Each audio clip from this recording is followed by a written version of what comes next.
જય માતાજી મિત્રો, આજે આપણે વિરાગામમાં આવી પહોંચ્યા જ્યાં હસ્તિદીમાનું ભવ્ય મંદિર આવેલું છે। તે મંદિરનું અત્યારે નવું નિર્માણ મંદિર બનાવી રહ્યા છે। ત્યાં આપણે હવે માતાજીના દર્શન કરીએ ચાલો। અને આ મંદિરનો એક ચમત્કાર છે, અહીંયા હરસ મચ્છરનો રોગ ગમે એવો પીડિત વ્યક્તિ હોય, અહીંયા માતાજીની અહીંયા વિધિ કરવામાં આવે છે।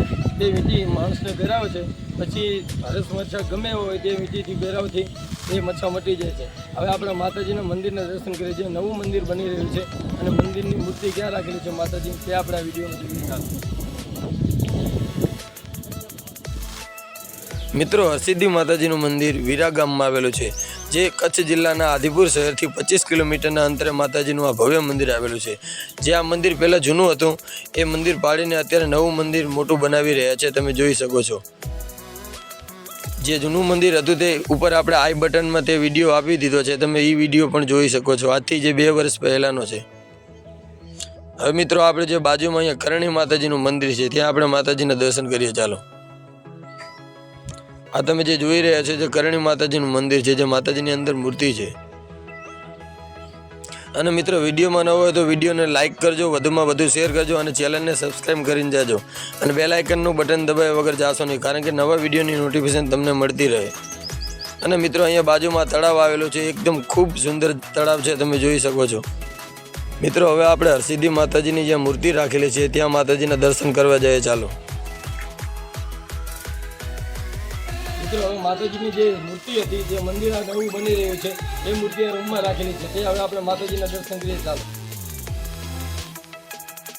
મિત્રો, જે હરસ મચ્છાના લોકો જે અહીંયા આવે છે તેમને પૂજારીજી વીંટી કરી દે છે અને માતાજીને ધૂપે ચડાવીને એ વીંટી પહેરાવે છે।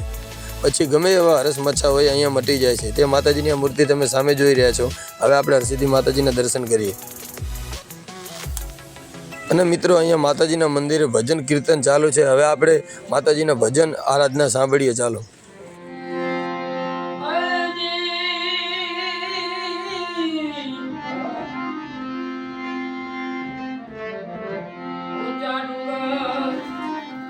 દરિયા કિનારે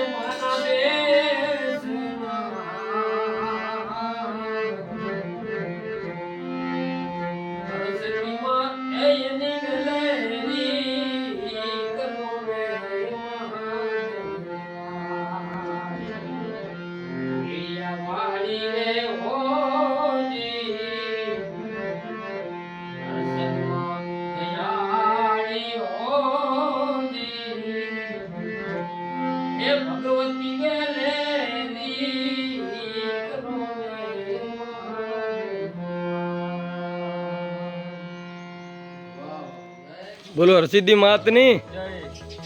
મિત્રો, આવા જ વિડીયો જોવા માટે અમારી ચેનલને સબસ્ક્રાઈબ કરો અને વિડીયોને વધુમાં વધુ શેર કરો।